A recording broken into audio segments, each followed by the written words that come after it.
دادا پر دادا کے نام کو آگے بڑھانا، چاہے وہ لڑکے کی صورت میں ہو یا لڑکی کی صورت میں ہو، وہ اولاد، وہ نیک اولاد اور وہ جائز اولاد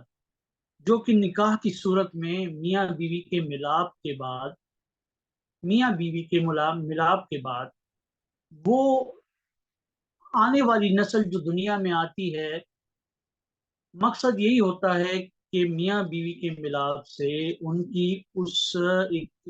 حرام کام کو جائز قرار دیا جاتا ہے نکاح کے بعد۔ نکاح ایک وہ ذریعہ ہے جس میں ایک دوسرے کے ساتھ آپ ایجاب قبول کرتے ہیں گواہوں کی موجودگی میں، تو اس کو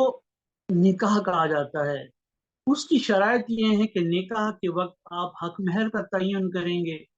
حق مہر کے ساتھ آپ نان نفقے کا ایک تعین کریں گے کہ میاں بیوی کو کیا دے گا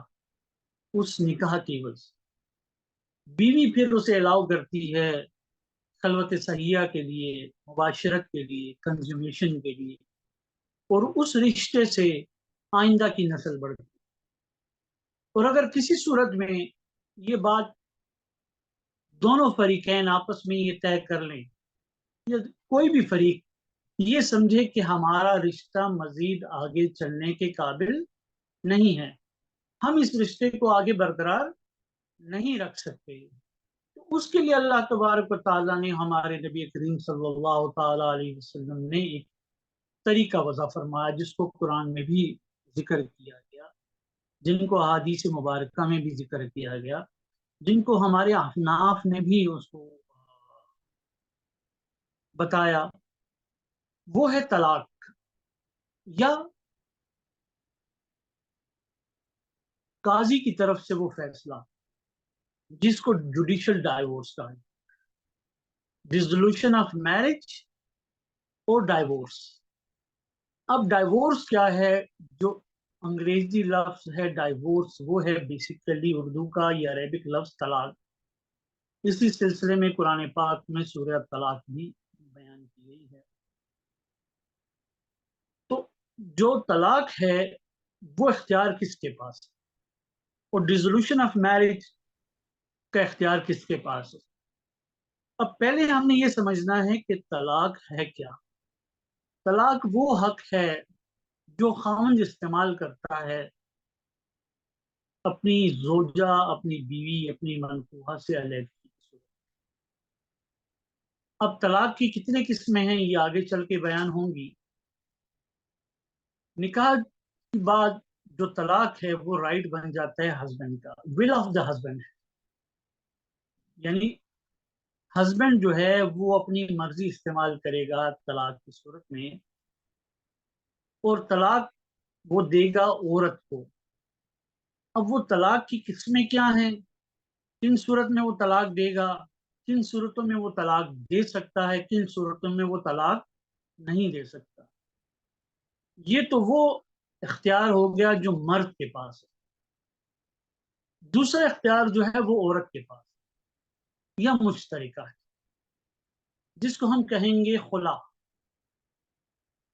خلا جو اختیار ہے وہ عورت کے پاس ہے۔ عورت اگر علیحدگی چاہے تو وہ خلا لے گی بذریعے انٹرونشن آف کورٹ کے ذریعے، عدالت کے ذریعے وہ خلا کی اپنے آپ کو حقدار ٹھہرائے گی، اور وہ علیحدگی کی صورت میں جائے گی اور وہ کہے گی جی مجھے خلا چاہیے، میں اس خاوند سے علیحدہ ہونا چاہتی ہوں، اور خاوند مجھے اس کے عوض طلاق نہیں دے رہا، تو میں اپنا رائٹ ایکسرسائز کرتی ہوں۔ اب اس میں شریعت کیا کہتی ہے؟ اس میں شریعت کہتی ہے کہ اس میں بھی بیوی کی طرف سے خلا کے مطالبے پر خاوند کی رضامندی شامل ہے۔ اگر خاوند کی رضامندی شامل نہ ہو تو وہ خلا نہیں ہو سکتی۔ لیکن یہاں پہ جب ہماری Muslim family law ordinance, Muslim marriages resolution of marriage act 1939 اور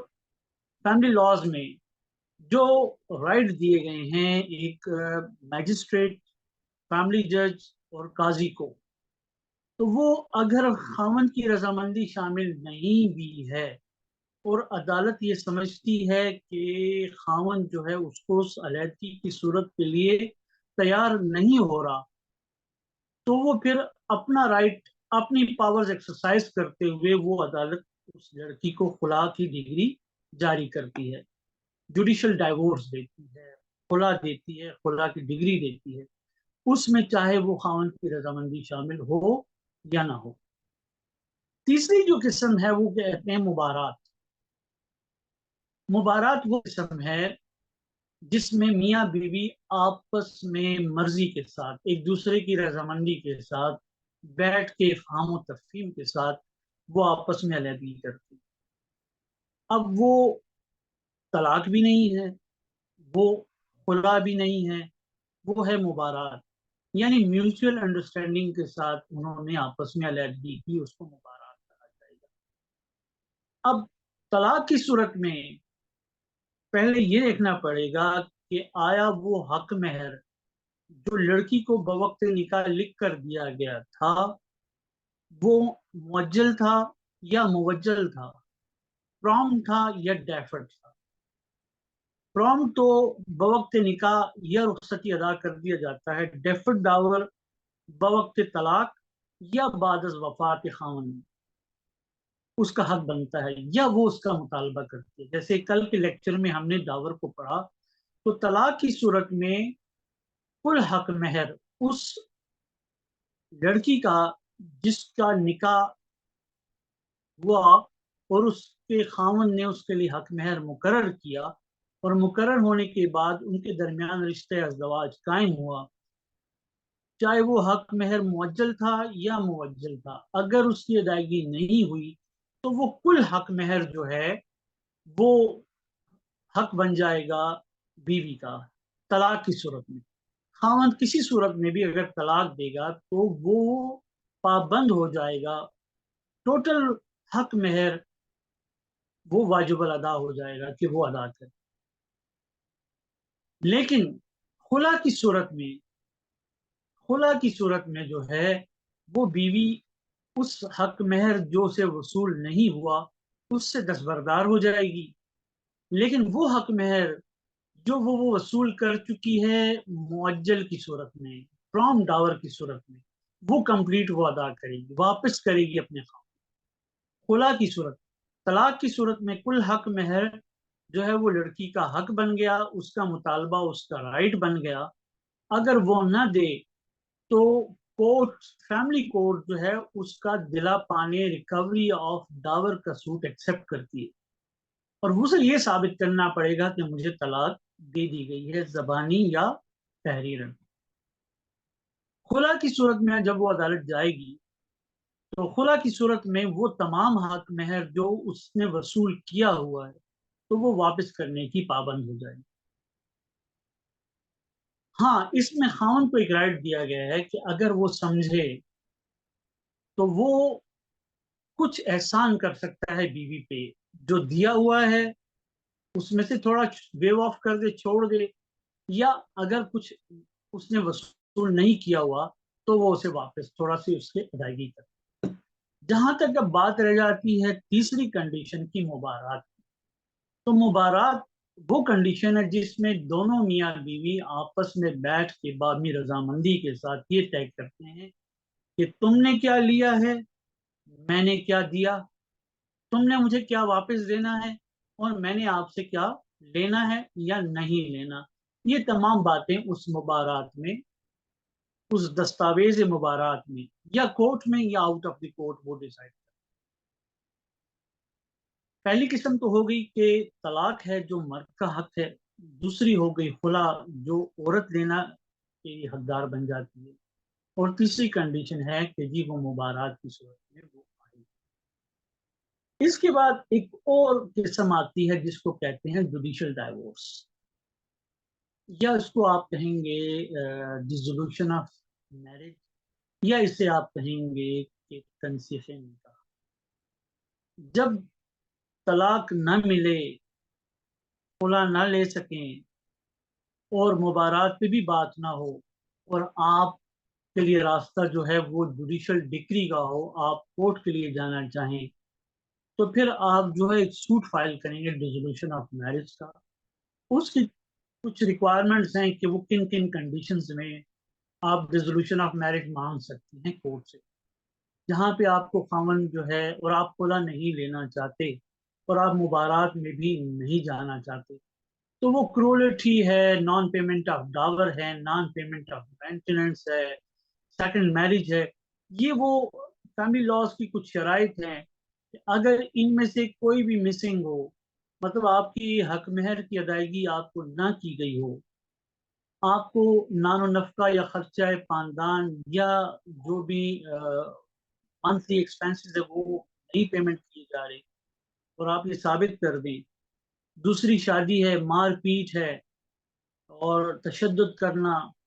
اور سیکنڈ میرج وداؤٹ پرمیشن. تو یہ وہ کرولٹی اور اس کی کنڈیشنز آتی ہیں جہاں پہ آپ جوڈیشل ڈائیورس کے لیے جا سکتے ہو، تنسیخ نکاح کے لیے، ڈیزولوشن آف میرج کے لیے کورٹ آپ جا سکتے ہیں. اب طلاق جو ہے وہ پہلے ہم طلاق کی بات اس وجہ سے کریں گے کہ طلاق دینے کے لیے آیا وہ زبانی طلاق دی جا سکتی ہے یا تحریر ہونا بھی ضروری. اب طلاق اکثر دیکھا گیا ہے کہ طلاق زبانی بھی دی جاتی ہے اور اسے تحریر بھی کیا جاتا ہے. زبانی طلاق دینے کے لیے کسی گواہوں کی ہمارے احناف کے نزدیک کوئی ضرورت نہیں ہے، لیکن اب جب آپ تحریر کریں گے تو اس پہ وہاں پہ دو گواہوں کی ضرورت آپ کو پڑے گی. طلاق زبانی بھی ہو سکتی ہے اور تحریری بھی ہو سکتی ہے. اب زبانی کے لیے کوئی فریق اگر اس سے انکار کرتا ہے،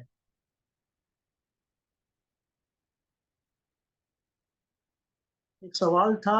میں سوال بعد میں لے لوں گا، خدا کے بارے میں ہے. پہلے میں یہ ایکسپلین کر دوں کہ دیکھیں زبانی اور ریٹرن طلاق. اب اس میں محمدن لا جو بات کہہ رہا ہے اور اس کے بعد ہمارے مسلم فیملی لا جو بات کہہ رہے ہیں، ان میں تھوڑا سا فرق ہے. ہمارے پاکستان کے جو قوانین ہیں، آئلی قوانین فیملی لا میں، طلاق کے بارے میں ایک پوری چیپٹر ہے، سیکشن 7 اور سیکشن 8. سیکشن 7 جو ہے مسلم فیملی لا کا، وہ طلاق کو ڈیفائن کر رہا ہے، اس کی کنڈیشنز بتا رہا ہے، اور سیکشن 8 جو ہے وہ آگے ڈیزولوشن آف میرج کو. اسی طرح مسلم marriage dissolution of marriages act 1939 وہ بھی اس چیز کو بیان کر رہا ہے کہ وہ طلاق کون سی چلائے. اب دیکھیں طلاق کے لیے زبانی ہے یا ریٹن ہے. اب ہمارا فیملی لا یہ کہتا ہے کہ زبانی کی صورت میں تو طلاق آپ نے دے دی، اور حضرت امام ابو حنیفہ رضی اللہ تعالیٰ عنہ کے نزدیک چاہے آپ نے ایک نشست میں طلاق دی ہے اور 3 ٹائمز پروناؤنس کیا ہے، تو وہ طلاق جو ہے وہ بائن ہے، وہ کمپلیٹ طلاق. اگر اور جب اس کے مقابلے میں ریٹرن طلاق آپ دیں گے تحریرن، تو اس کا وہاں پہ پہنچنا، بیوی کو اس سے مطلع ہونا اور نوٹس دینا اور آربیٹریشن کونسل کا قیام، یہ ساری چیزیں میں بتاتا ہوں. اب ایبسنس جو ہے وہ اگر ہے بیوی کی تو تب بھی ہماری طلاق مؤثر ہے. ضروری نہیں ہے کہ آپ کو اس کی موجودگی میں ہی طلاق دیں، اس کی پریزنس ضروری نہیں ہے، لیکن اس کے لیے محمد اللہ نے بھی کچھ شرائط رکھی ہیں، کچھ میں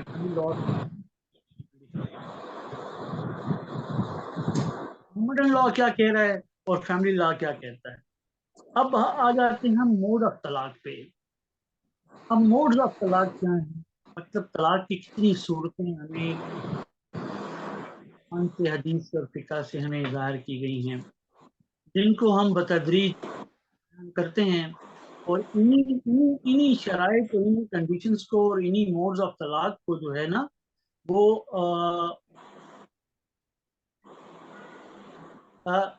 اس سوال کے جواب میں جو آپ نے ابھی کیا، میں آپ کو اس بارے میں بتاؤں گا زبانی نکاح کے بارے میں. تو اس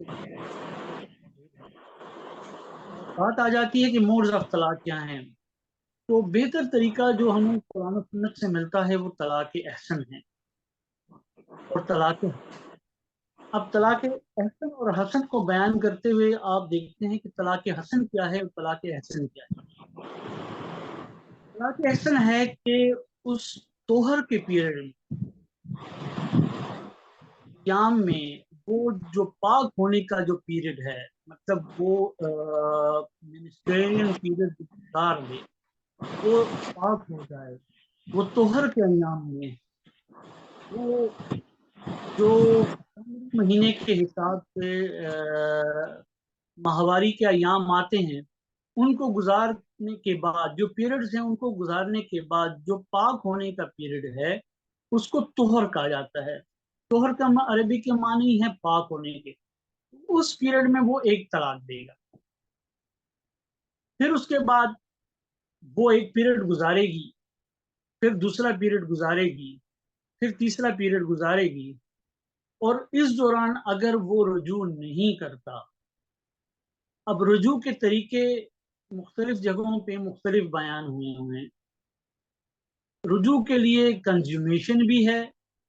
اور یہ رجوع کے لیے صرف زبان سے ادا کر دینا بھی رجوع ہے کہ میں تمہاری طرف رجوع کرتا ہوں، تو میری بیوی۔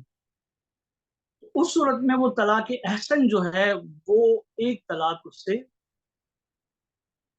اب اس کے پاس دو رائٹ رہ گئے اگر اس نے رجوع کر لیا ان 3 ماہ کے درمیان، وہ 3 طہر کے درمیان۔ پہلا طہر اس نے گزارا،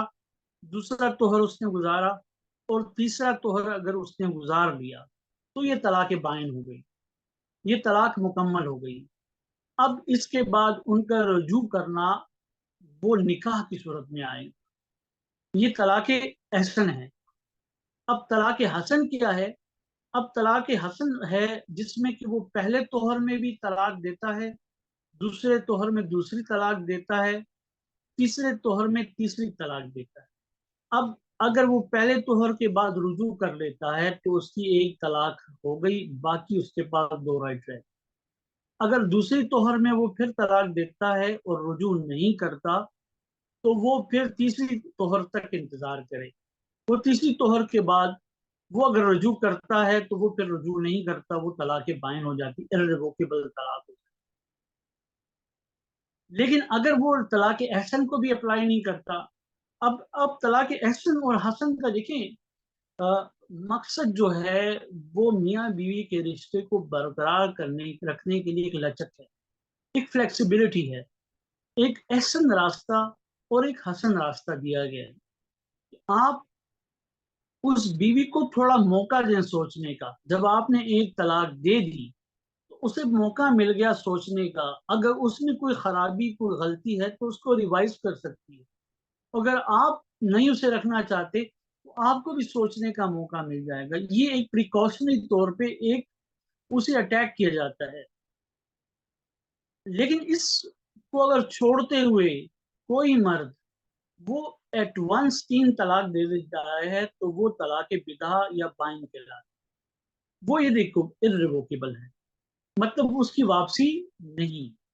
اب یہاں پہ حضرت امام ابو حنیفہ رضی اللہ تعالیٰ عنہ کا ایٹ ونس 3 طلاقوں کا طلاق بدعہ، جس کو بدعہ کہا جاتا ہے، وہ ایٹ ونس 3 طلاق یا 3 سے زیادہ جتنی مرتبہ دیکھیں طلاق جب بھی دی جاتی ہے تو وہ پیار محبت میں مبارات تو ہو سکتی ہے، خلا تو ہو سکتی ہے۔ طلاق بدعہ جو ہے وہ ہمیشہ غصے کی حالت میں کسی بھی حالت میں دی جا سکتی ہے۔ تو ایٹ ونس جو الفاظ ادا کیے جاتے ہیں وہ 3 ہیں یا 3 سے زیادہ ہیں، 10 دفعہ کہہ دیا غصے میں زیادہ کہہ دیا، وہ irrevocable طلاق ہے۔ لیکن حضرت امام ابو شافعی رضی اللہ تعالیٰ عنہ کے نزدیک اور اہل تشیع کے نزدیک اس کی کنڈیشنز دوسری ہیں۔ وہاں پہ وہ اب اہل حدیث مکتب فکر ہے، یہ دوسرے مکاتب فکر ہیں، وہ ان کے علیحدہ علیحدہ بیان کرتے ہیں کہ نہیں، وہ اگر ایک نشست میں 3 یا 3 سے زیادہ مرتبہ وہ طلاق کے الفاظ بیوی کو استعمال کیے گئے تو وہ ایک ہی طلاق استعمال ہوتی ہے ایک نشست میں۔ جبکہ حضرت امام ابو حنیفہ رضی اللہ تعالیٰ عنہ فرماتے ہیں کہ نہیں، تم نے اگر 3 ادا کر دیے ایک نشست میں تو وہ طلاق بدعہ اور بائن ہو گئی، وہ واپسی وہ irrevocable ہے، وہ ناقابل واپسی ہے، وہ مکمل ہو جاتی ہے۔ لیکن اہل تشیع کے نزدیک، حضرت امام جعفر صادق رضی اللہ تعالیٰ عنہ کے نزدیک، وہ طلاق جو ہے 2 گواہوں کی موجودگی، اور وہاں پہ ان کا جیسے ہم نکاح کے وقت خطبہ پڑھا جاتا ہے، وہاں پہ ان کے صیغے پڑھے جاتے ہیں، اور وہ عالم یا وہ ان کے جو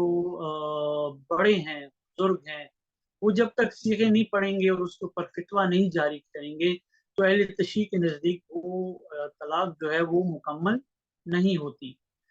اور اہل حدیث کے نزدیک بھی جو ہے وہ کہتے ہیں جب تک گواہوں کی موجودگی نہ ہو یا پھر وہ 3 نشستوں میں نہ دی گئی ہو، وہ طلاق نہیں ہوتی. اب یہاں پہ ریٹن میں تو 2 گواہ دے دیے، لیکن اس کو ہم نے بھجوایا نہیں. اسی کو فالو کرتے ہوئے مسلم فیملی لاز میں انہوں نے جو سیکشن آف لا بیان کیے طلاق میں، چیپٹر 4 ہے، میرے سامنے پڑی ہوئی ہے کتاب. Any man who wishes to divorce his wife shall, as soon as may be after the pronouncement of talaq, in any form whatsoever, give the chairman a notice in writing of his being having done so, and shall supply a copy thereof to wife. اب وہ کیا کرے گا کہ وہ تحریراً notice دے گا chairman کو union council, اور union council میں ہماری فیملی لاز کے تحت آربیٹریشن کونسل، جس کو ہم ثالثی کونسل کہتے ہیں، ان کا تقرر کیا گیا، ان کا قیام. اس آربیٹریشن کونسل، ثالثی کونسل میں ایک چیئرمین کا تقرر کیا جاتا ہے. تو ہماری فیملی لاز یہ کہتے ہیں کہ آپ جب بھی کوئی مرد طلاق کا ارادہ کرے اور وہ چاہے کہ بیوی کے ساتھ میرا مزید نباہ نہیں ہو سکتا، میں اس رشتے کو مزید کنٹینیو نہیں کر سکتا، تو وہ تحریراً نوٹس دے گا اس چیئرمین کو اور اس کی کاپی بھجوائے گا بیوی. اب بیوی اور وہ یونین کونسل کیا کریں گے؟ اگر وہ نوٹس ریسیو ہونے کے بعد دونوں فریقین میں سے ایک ثالث یا آربیٹریٹر کا تقرر کیا جائے گا، اور وہ 3 مہینے تک اس کے اوپر کام کریں گے کہ ان کے درمیان کوئی مصالحت کی کوشش کرتے ہیں، کوئی حل نکلتا ہے تو ویل اینڈ گڈ، فبہا. اگر نہیں نکلتا تو وہ پھر انڈورس کر دیتے ہیں، اس طلاق کو کنفرم کر دیتے ہیں. اور یہ بہتر طریقہ جو ہمیں قرآن و سنت نے طلاق احسن اور حسن کی صورت میں دیا ہے، یہ اس کا بہترین متبادل و مترادف ہے، اور یہ اس کی دوسری شکل ہے جس کو قانونی صورت میں لایا گیا، تاکہ ان کے درمیان 3 ماہ تک کوئی ایسا سلسلہ چلے کہ وہ اس کو ریووک کر سکیں، رجوع کر سکیں. اگر کوئی یہ بندہ نہیں کرتا، اگر وہ یہ نوٹس نہیں دیتا اور طلاق دیتا ہے، تو کیا کہا جاتا ہے؟ Punishable with simple imprisonment for a term which may extend to 1 year. اسے 1 سال کی سزا کی جائے گی. لیکن وہ طلاق جو کہ انہوں نے نوٹس دے دیا چیئرمین کو بھی اور بیوی کو بھی نوٹس ریسیو ہو گیا. اب یہاں پہ ایک بات ضمن یہ عرض کروں کہ جو نوٹس بیوی کو ریسیو نہیں ہوا لیکن چیئرمین کو مل گیا، تو چیئرمین کیا کرے گا کہ وہ اپنی جانب سے بیوی کو نوٹس کرے گا کہ بھائی میرے پاس ایک نوٹس آیا ہے طلاق کا، اور اس میں وہ تمہیں طلاق کی بات کر رہا ہے، تو تمہیں نوٹس دیا جاتا ہے کہ تم چیئرمین کے سامنے روبرو دیکھو یا اپنا آربیٹریٹر مقرر کرو، تاکہ وہ اس مسئلے کو پر نظر ثانی کرتے ہوئے حل کر سکیں. کہتے ہیں ود ان 30 days، سیکشن جو ہے 7 کا sub section 4، within 30 days of the receipt of notice under subsection 1, the chairman shall constitute an arbitration council for the purpose of bringing about a conciliation between the parties, and the arbitration council shall take all steps necessary to bring about such reconciliation. وہ تمام اقدامات کرے گا، وہ تمام مراحل پورے کرے گا جس کے ذریعے وہ یہ سمجھے گا کہ ان کے درمیان مصالحت ہو سکتی ہے، ریکنسیلیشن. تو وہ دونوں فریقین کے آربیٹریٹر تقرر کرنے کے بعد ان کے درمیان بیٹھے گا، ان کو ٹاس دے گا کہ بھئی یہ طلاق کا نوٹس جو آیا ہے، آیا اس پہ عمل درآمد کیا جائے، تو وہ 90 days لے گا. If the wife is pregnant at the time of talaq is pronounced, talaq shall not be effective on the period of mentioned in subsection 3 or the pregnancy. مطلب اگر وہ پریگننٹ بھی ہے، حاملہ ہے، امید سے ہے، تو اس صورت میں جب تک وہ تو قرآن و سنت ہمیں بتا رہا ہے، محمد اللہ بھی یہ بتا رہا ہے کہ طلاق کی صورت میں اگر بیوی اس وقت بوقت کے طلاق حاملہ ہے، امید سے ہے، پریگننٹ ہے، تو وہ پیریڈ جو ہے وہ عدت کا جو ہے وہ اس کی ڈیلیوری آف چائلڈ تک جائے گا. اور میڈیکل پوائنٹ آف ویو سے ڈیلیوری آف چائلڈ کا جو پیریڈ ہے وہ 6 ماہ سے لے کے 1.5 سال تک ہے. اسلامک پوائنٹ آف ویو سے بچے کی پیدائش 6 ماہ کے اندر بھی ہو سکتی ہے اور 1.5 سال کے بعد 1.5 سال کے اندر بھی ہو سکتی ہے. جو پرسکرائب پیریڈ جو اللہ تبارک تعالیٰ نے تعین کیا ہوا ہے، جو جنرل پیریڈ ہے، وہ جو ہے 9 ماہ ہے. تو وہاں پہ اس کا پھر وہ جو پیریڈ ہے وہ چلا جائے گا اس طلاق کے مؤثر ہونے کا، وہ 90 ڈیز یا پریگننسی.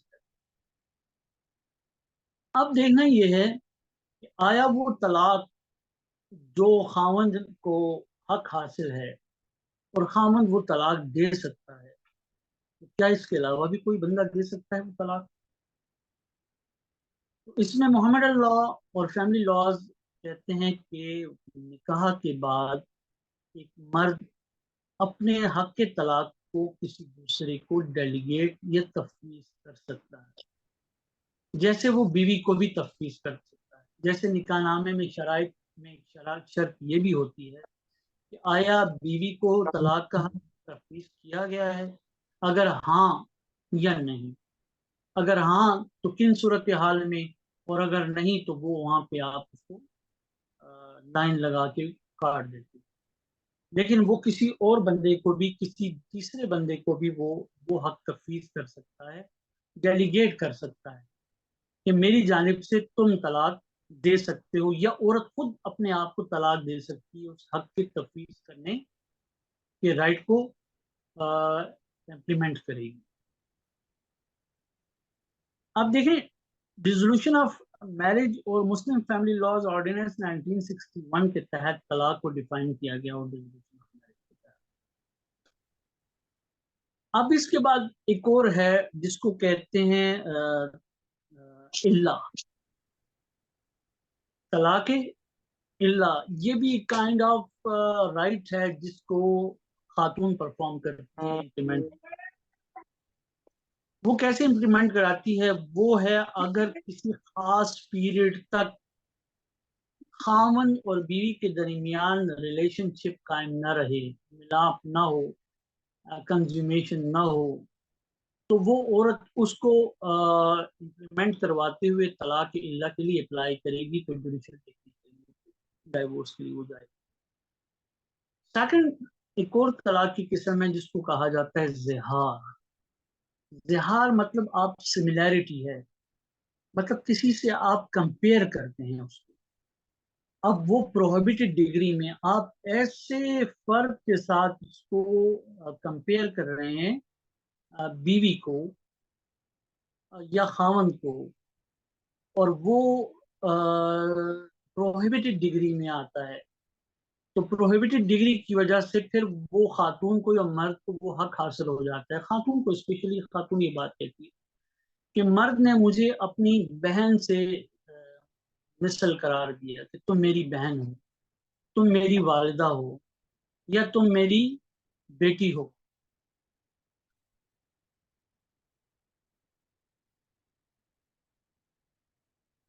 تم میری بیٹی ہو. اس صورت میں جو ہے نا وہ طلاق زہار کا رائٹ، طلاق زہار کا وہ رائٹ وہ پرفارم کر سکتی ہے. اور دوسری صورت میں اگر کوئی ایڈلٹری کا الزام لگایا جاتا ہے میاں یا بیوی،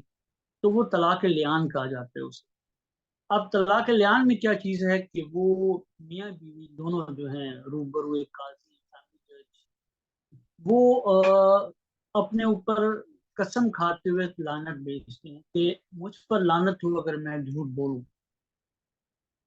اور بیوی بھی اسی طرح کہے گی، الفاظ ادا کرے گی، اور خاوند بھی اسی طرح کے الفاظ ادا کرے گا کہ مجھ پر لعنت ہو اگر میں جھوٹ بولوں، تو اس صورت میں پھر عدالت جو ہے ان کے درمیان علیحدگی کراتی ہے اور اس کو بیان کراتی ہے۔ اب اس میں ایک اور بڑی کنڈیشن ایک موجود ہے جس کو ہم جیکٹیشن آف میرج کہتے ہیں۔ اب جیکٹیشن آف میرج جس کو کہتے ہیں کہ آپ نے نکاح کے بارے میں فسخ کرانا یا اس کی ڈکلریشن کروانا۔ اب دونوں کے درمیان رشتہ ختم ہو چکا ہے، میاں اور بیوی دونوں کے درمیان کوئی رشتہ قائم نہیں رہا، میرج طلاق سے ڈیزالو ہے، ریزولوشن آف میرج سے طلاق سپریشن ہو چکی ہے، یا خلا یا مبارات کے ذریعے، یعنی ان کے درمیان کوئی رشتہ مزید قائم نہیں رہا میاں بیوی کا، لیکن دونوں میں سے کوئی بھی مرد یا عورت ایک دوسرے کو خاوند یا بیوی ڈکلیئر کرتے ہیں یا اسے پکارتے ہیں یا مشتہر کرتے ہیں، تو دونوں کے پاس رائٹ آ جاتا ہے اس چیز کو ڈکلریشن کرانے کے لیے، جسٹیفیکیشن آف میرج کا، کہ ہمارے درمیان کوئی رشتہ قائم نہیں، اور یہ رائٹ آ جاتا ہے کورٹ کے پاس کہ میاں یا بیوی دونوں میں سے کوئی بھی اپنے رائٹ کو اویل کرنے کے لیے وہ کورٹ سے رجوع کرے کہ بھئی ان کا اور میرے درمیان تو کوئی رشتہ نہیں، ہمارے درمیان طلاق ہو چکی ہے، ہمارے درمیان علیحدگی ہو چکی ہے، میں اس کی بیوی نہیں رہی، وہ کہے کہ میں اس کا میاں نہیں رہا، تو بیوی یا میاں دونوں میں سے یعنی سابقہ ایکس ہسبینڈ اینڈ وائف وہ فیملی کورٹ سے رجوع کریں گے جسٹیفیکیشن آف میرج کے لیے کہ اس کو روکا جائے، اسے منع کیا جائے کہ وہ مجھے اپنی بیوی یا ہسبینڈ ڈکلیئر نہ کرے ان وجوہات کی بنیاد پر۔ لیکن اگر کوئی تیسرا شخص، یعنی وہ شخص، وہ عورت یا مرد جن کے درمیان کبھی اس طرح کا ریلیشن رہا ہی نہیں، کبھی وہ میاں بیوی رہے ہی نہیں، ان کے درمیان کوئی نکاح کی سیرمنی نہیں ہوئی، ان کے درمیان ایجاب قبول نہیں ہوا، ان کے درمیان کوئی رشتہ نہیں طے ہوا،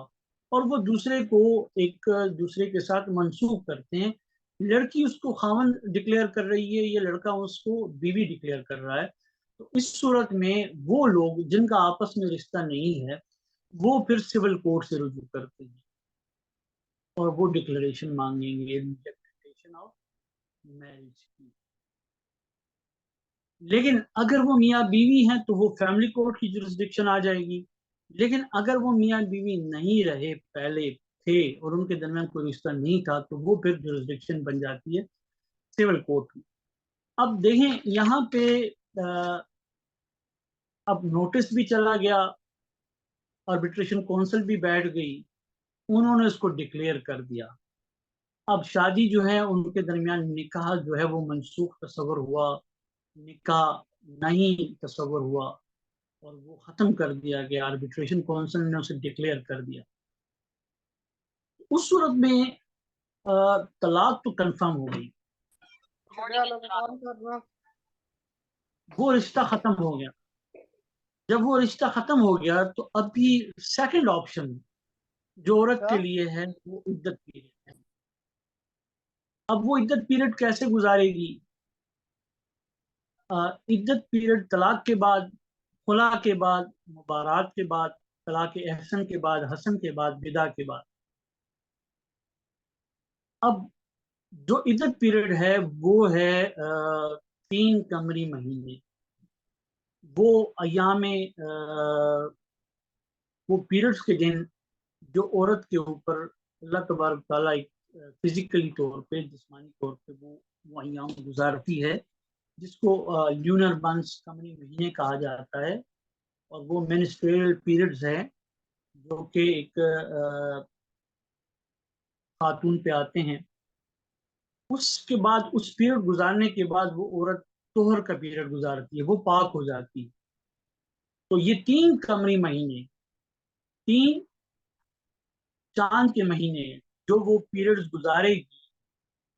وہ عدت پیریڈ اس کا ہو۔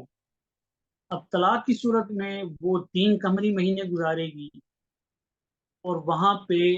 ڈیتھ کی صورت میں جو ہے وہ 4 مہینے 10 دن گزارے گی۔ لیکن اگر وہ حاملہ ہے، پریگننٹ ہے امید سے اپنے ہسبینڈ سے، اور اس کو ڈائیورس ہو گئی، تو وہ اس صورت میں ڈلیوری آف چائلڈ، بچی کی پیدائش ہی اس کی اس عدت کو ختم کرتی ہے، چاہے ہفتے کے بعد ہوئی یا 6 ماہ کے بعد ہوئی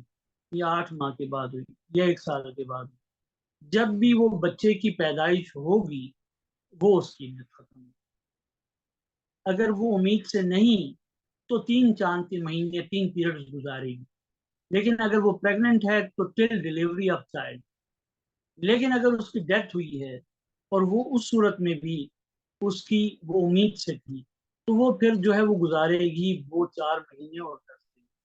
اور وہ 4 مہینے 10 دن اگر وہ ڈلیوری ہو گئی اور 4 مہینے 10 دن وہ پورے۔ اب اس کے بعد وہ پیریڈ بھی ہے جو کہ خلا کے لیے۔ اب خلا میں چونکہ خلا کو سمجھا جاتا ہے شرعی طور پہ میاں بیوی نے آپس میں انٹرونشن آف کورٹ کی مداخلت کے بعد اگر انہوں نے خلا کی ڈگری عورت نے لی ہے تو اس کو وہ طلاق رجعی کہا جاتا ہے، ون ٹائم طلاق۔ اب ون ٹائم طلاق میں وہ ڈیورنگ دا پیریڈ آف عدت، جو 3 4 کے قمری مہینے جو منسٹریل پیریڈ وہ گزار رہی ہے، اس دوران before completion of that period وہ اگر اسی عورت کے ساتھ جس نے خلا لی ہے دونوں باہمی رضامندی سے دوبارہ اس رشتے کو استوار کرنا چاہتے ہیں، تجدید کرنا چاہتے ہیں، تو وہ اس پیریڈ کے درمیان اگر رجوع کرنا چاہے تو وہ رجوع کر سکتا ہے۔ لیکن اگر وہ پیریڈ 3 ماہ کے گزر گئے، وہ عدت کا پیریڈ جو ہے وہ گزر گیا خلا کے بعد، تو اگر دوبارہ ان کے درمیان کوئی فہم تفہیم ہوتی ہے اور پھر اس بات پہ وہ ایگری کر جاتے ہیں کہ جو طلاق میں نے خلا کی لی تھی میں چاہتی ہوں کہ ابھی تم رائے راست پر آ گئے ہو، یا مجھے جو خواہشات تھی وہ میں نے دور کر دی، یا مجھے جو تحفظات تھے وہ دور ہو گئے، تو ہم دوبارہ چاہتے ہیں اس رشتے کو آگے بڑھائیں، تو اس صورت میں وہ تجدید نکاح کریں گے، نکاح ثانی۔ اور اس کے لیے حلالہ کا کوئی کانسیپٹ نہیں۔ اب یہاں پہ جب طلاق کی بات آتی ہے تو حلالہ کا لفظ جب سامنے آیا تو اس کو سمجھنے کی ضرورت ہے کہ طلاق کی صورت میں بیوی جو ہے عدت گزارنے کے بعد کسی دوسرے مرد کے ساتھ شادی کرے گی، نکاح کرے گی، اس کے ساتھ خلوت صحیحہ گزارے گی، اس کے ساتھ جسمانی ملاپ کرے گی ایک بحیثیت بیوی، اور پھر اس سے طلاق کی صورت میں واپس اس خاوند کے ساتھ دوبارہ نکاح ثانی کرے گی، اس کو حلالہ کا۔ لیکن جہاں پہ جوڈیشل ڈائیورس ہے، جوڈیشل ڈائیورس ڈکری دی گئی ہے ریزولوشن آف میرج کی، یا خلا کی صورت میں یا مبارات کی صورت میں، یا میرج کسی وجہ سے ڈیزالو کی گئی ہے، تو after period of completion of عدت پیریڈ اگر وہ دوبارہ ایک دوسرے کے ساتھ رہنے کو ترجیح دیتے ہیں تو وہ دوسرا نکاح دوبارہ نکاح کر سکتے ہیں۔ اس کے لیے کسی دوسرے مرد کے ساتھ شادی کرنا اور پھر اس سے طلاق لینے کا کانسیپٹ۔ اب یہاں پہ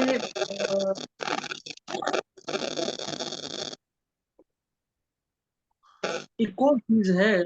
جو کہ ہماری محمد اللہ نے تو بیان نہیں کی، لیکن فیملی لاز میں بھی نہیں ہے،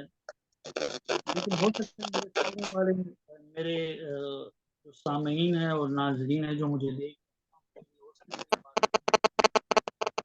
بعض جو لوگ پٹیشن آف میرج کے لیے جاتے ہیں، مطلب وہ ڈکلیئر کروانا چاہتے ہیں کہ میں اس کی بیوی نہیں ہوں یا میں اس کا ہسبینڈ نہیں ہوں، اور یہ مجھے بیوی اور ہسبینڈ پکار رہی ہے، مشتہر کرنے کی کوشش کر رہی ہے، پبلکلی اناؤنس کر رہی ہے، سوسائٹی میں وہ یہ ایسے مجھے پیش کر رہے ہیں کہ میں اس کی بیوی ہوں یا ہسبینڈ ہوں، اس کے لیے ڈیکریٹیشن آف میرج تو ہے۔ لیکن ہمارے خیبر پختونخوا نے 2013 میں ایک غگ ایکٹ نکالا، اس کو پاس کیا، جس کو کہتے ہیں زبردستی مطالبہ، غگ، غین اور گاف، GHAG، غگ ایکٹ 2013۔ مطلب کوئی بندہ زبردستی مطالبہ کرتا ہے کہ فلانی خاتون یا بچی یا لڑکی وہ میری بیوی ہے یا وہ میرا ہسبینڈ ہے۔ اس کو یہ ہمارے معاشرے میں، خیبر پختونخوا کے معاشرے میں بھی، پنجاب سے میں بھی ہے، لیکن KPK میں چونکہ زیادہ تھا خیبر پختونخوا میں، اس کا اگر لغوی معنی یا دوسرا معنی دیکھا جائے تو اسے یہ بھی کہتے ہیں کہ زبردستی مطالبہ کرنا کسی سے، یا آواز دینا، ڈکلیئر کرنا، یا پشتوں میں ہم کہتے ہیں نم۔ نم مطلب نام، نیم، نام لینا، کہ وہ بندی جو ہے، وہ خاتون جو ہے، وہ میری منگیتر ہے یا میری من، یا وہ میرے رشتے میں بیٹھی ہوئی ہے، اور وہ رشتہ کسی اور کو نہیں دیا جائے گا، وہ پرمٹ نہیں کرتا، وہ زبردستی کرتا ہے، تو اس کو آواز دینا بھی کہا جاتا ہے، اس کو زبردستی مطالبہ بھی کیا جاتا ہے، اور اس کو نام لینا بھی کہا جاتا ہے۔ اس صورت میں غگ ایکٹ نے پورا ایک ایکٹ، غگ ایکٹ کے نیچے 2013 میں پورا ایک ایکٹ بنایا گیا کہ اس چیز کو ریسٹرین کیا جائے، اس سے بچا جائے، اس کے مترادف جو ہے وہ لوگوں کو ریلیف دیا جائے کہ قبائلی علاقہ جات میں جو غیر سیٹلڈ علاقے ہیں وہاں پہ اکثر بچیاں اس بات کے اوپر بیٹھی رہ جاتی تھیں کہ ان کے اوپر کسی نے چچا زاد بھائی یا ماموں زاد بھائی یا رشتے کے خالہ زاد بھائی کسی نے کہا کہ بچپن میں والدین نے کوئی منگنی رشتہ کر دیا اور وہ اس میں بیٹھے رہ گئے، تو وہ اس کے اوپر آواز دی جاتی ہے کہ یہ میری منقوہ ہے، یہ میری منگیتر ہے، میری فیانسی ہے۔ تو اس میں انہوں نے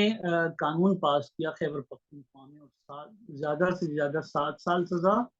اور کم سے کم 3 سال سزا رکھی گئی غگ ایکٹ کی،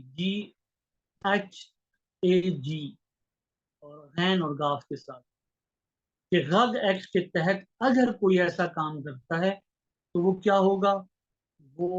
اس کے انڈر آئے گا، اور یہ پنشیبل ہے، اور اس کی سزا 7 سال تک ہے، اور کم از کم 3 سال تک سزا ہے، آرگنائزیبل اور نان بیلیبل آفینس ہے، اور نان کمپاؤنڈیبل ہے، اور سیشن کوڈ جو ہے وہ اس کو۔ اب یہاں پہ مختلف پاکستان اور ہندوستان اور کہیں اور علاقوں میں بھی، خصوصاً قبائلی علاقوں میں، نکاح منگنی کا لفظ استعمال کیا جاتا ہے، اور اکثر ایسا ہوتا ہے کہ نکاح منگنی میں والدین جا کے وہ منگنی کرتے ہیں، رشتہ طے کرتے ہیں، اور وہ لڑکا اور لڑکی وہاں پہ موقع پہ موجود نہیں ہوتے، اور وہ نکاح منگنی اس کو کہا جاتا ہے جس میں وہ طے کر کے ایک رشتہ طے کر دیا جاتا ہے دو فریقوں کے درمیان۔ اب وہ موقع پہ نہ لڑکا موجود ہے نہ لڑکی موجود ہے، لیکن ان کے والدین نے، ان کے بڑوں نے، ان کے بزرگوں نے وہ نکاح منگنی کر دی، نکاح بھی ہے منگنی بھی۔ اب وہ جب لڑکی اس نکاح منگنی میں رخصت ہو کے آتی ہے تو وہ پہلا نکاح تو نکاح منگنی ہوا، دوسرا نکاح جہاں پہ وہ رخصت ہو کے آئی وہاں پہ دوسرا نکاح۔ اس طرح کے کیسز جو ہیں وہ ہمارے سامنے بہت آئے کہ نکاح منگنی میں شرائط کچھ اور تھی، وہاں پہ شرائط کچھ اور تھی، اور ان باتوں کو سمجھتے ہوئے پھر قانون نے اس میں مزید وہ کیے کہ کوئی ایسی چیزیں سامنے آنی چاہیے تاکہ وہ فیصلے ہو سکیں، تاکہ لوگوں کو اس سے بچایا جا سکے۔ محترم ساتھیوں، آج کی جو ہماری ڈسکشن رہی اس میں ہم نے طلاق کو ایکسپلین کیا، کوشش یہی کی کہ طلاق کی مسئلے کو اور اسی ٹاپک کے اوپر لیکچر دیا جائے، ریزولوشن آف میرج۔ اب یہاں پہ جو طلاق کو ثابت کرنا، اس کی کنڈیشنز کو پورا کرنا، اور ڈیزولوشن آف میرج کے لیے جانا، یا ڈکٹیشن آف میرج کے لیے جانا، یہ اب ساری پاور فیملی کورٹ کے پاس ہیں۔ اس میں اکثر خلا کی صورت میں جو بات سامنے آتی ہے کہ اس میں بھی مرد کی، خاوند کی رضامندی کو ملحوظ خاطر رکھنے کی بات کی گئی ہے اور اس سے مشروط کیا ہے، لیکن ہماری فیملی کورٹس میں مجبور خواتین جب سامنے آتی ہیں اور وہ خلا مانگتی ہیں کہ وہ کسی صورت میں بھی اس مرد کے ساتھ رہنا نہیں چاہتی. تو عدالتیں جو ہیں وہ ان خلا کی ڈگری ان کو جاری کرتی ہیں. بعض دفعہ وہ ایک طرفہ ڈگری ہو جاتی ہے، ون سائیڈڈ ہو جاتی ہے، یا اس صورت میں ہوتی ہے کہ خاوند اس جان بوجھ کے عدالت میں نہیں آتا، اور بعض دفعہ ایسا ہوتا ہے کہ ان کو نوٹس یعنی اطلاع یابی نہیں ہوتی. اگر اطلاع یابی ہوتی ہے تو وہ غلط ایڈریس پر ہوتی ہے، خاوند وہاں سے کر کے سکونت کر چکا ہوتا ہے، وہ اپنی جگہ کسی اور جگہ منتقل ہو چکا ہوتا ہے. یا خاتون جو ہے وہ جیسے پشاور میں رہائشی ہے تو وہ پشاور میں کیس فائل کر رہی ہے، اور لڑکا جو ہے وہ پنجاب کے کسی علاقے کا رہائش پذیر ہے شہروں کے علاوہ، یا سندھ کا کہیں کا رہائشی ہے، تو وہاں پہ پراپر سروس نہیں ہوتی. اس کی سروس نہیں ہوتی، یہاں پہ ایکسپارٹی کر کے اس سروس کو کمپلیٹ کرنے کے بعد جو ہے وہ عورت کو طلاق دے دی جاتی ہے، خلا دے دی جاتی ہے، تنسیخ نکاح کی، ریزولوشن آف میرج. تو اس صورت میں مسائل بڑھتے ہیں. تو اس کے اوپر جو ہے بارہا اس بات کا ذکر کیا گیا کہ ہمارے علماء کرام، ہمارے مذہبی اسکالرز جن کی رسائی ہماری اسمبلیوں تک ہے اور مقننہ تک ہے، وہاں پہ اس کے اوپر قانون سازی ہونی چاہیے، چاہے وہ کسی بھی ریفارم کی صورت میں، کہ عدالتوں کے پاس کون سا ایک راستہ ہو تاکہ وہ اس کو استعمال کرتے ہوئے اس چیز سے بچ سکے. کئی ڈگریاں ایسی ہوئیں جن ڈگریوں میں خاوند جو ہے وہ بعد میں آتا ہے، اور بعد میں آ کے وہ جب سیٹنگ اسائڈ منسوخی ایک طرفہ ڈگری کی درخواست گزارتا ہے تو ریزولوشن آف میرج یا خلا کو وہ سائڈ پہ کرتا ہے، کیونکہ اس میں عدت پیریڈ گزر گیا، وہ مزید اس میں پیش رفت نہیں کر سکتا، وہ مزید اس میں ہاتھ نہیں مار سکتا، وہ صرف دوسرے مراحل تک بات کر سکتا ہے اور اس کی طلاق کنفرم ہو جاتی ہے، اس کی ریزولوشن آف میرج کنفرم ہو جاتی ہے. وہ اس کے خلاف اس کو چیلنج نہیں کر سکتا. تو ایسے تمام قوانین جن کو کہ سمجھنے کی ضرورت ہے اور ان میں پیشرفت کی ضرورت ہے.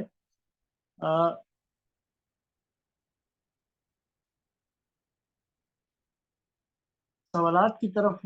میں دیکھتا ہوں جی کہ ہمارے کچھ سوالات موجود اگر ہیں تو اگر کوئی سر خلا تھرو اٹارنی ہو سکتی ہے کیا؟ دیکھیں بھائی، بات ایسی ہے کہ پاور آف اٹارنی کے ذریعے ہماری عدالتوں میں یہ سسٹم چل رہا ہے کہ خاوند بیرون ملک ہیں یا کسی اور جگہ پہ ہیں، اور وہ اپنا مختار عام یا مختار خاص مقرر کرتے ہوئے کسی کو یہ رائٹ دیتے ہیں. بہتر تو یہ ہے کہ آج کل جو ہمارا واٹس ایپ اور دوسرے انسٹاگرام، اسکائپ اور آئی ایم او استعمال ہوتے ہیں، اس کے ذریعے سوشل میڈیا کے ذریعے اسے میڈیا لنک پہ لیا جائے، ویڈیو لنک پہ، اور اس سے اس کی کنسنٹ لے لی جائے تو زیادہ بہتر ہے. ادروائز ایسا بھی ہوا ہے کہ فیک پاور آف اٹارنی سامنے آ جاتی ہیں، بعد میں ہسبینڈ آتا ہے، ہو تو سکتی ہے بالکل، اور خاوند کی طرف سے اگر کسی کو مختار نامہ دے دیا گیا اور وہاں پہ وہ ریٹرن کنسنٹ دے رہا ہے تو عدالت کے پاس تو دوسرا کوئی آپشن نہیں ہے، وہ خدا کی ڈگری گرانٹ کرے.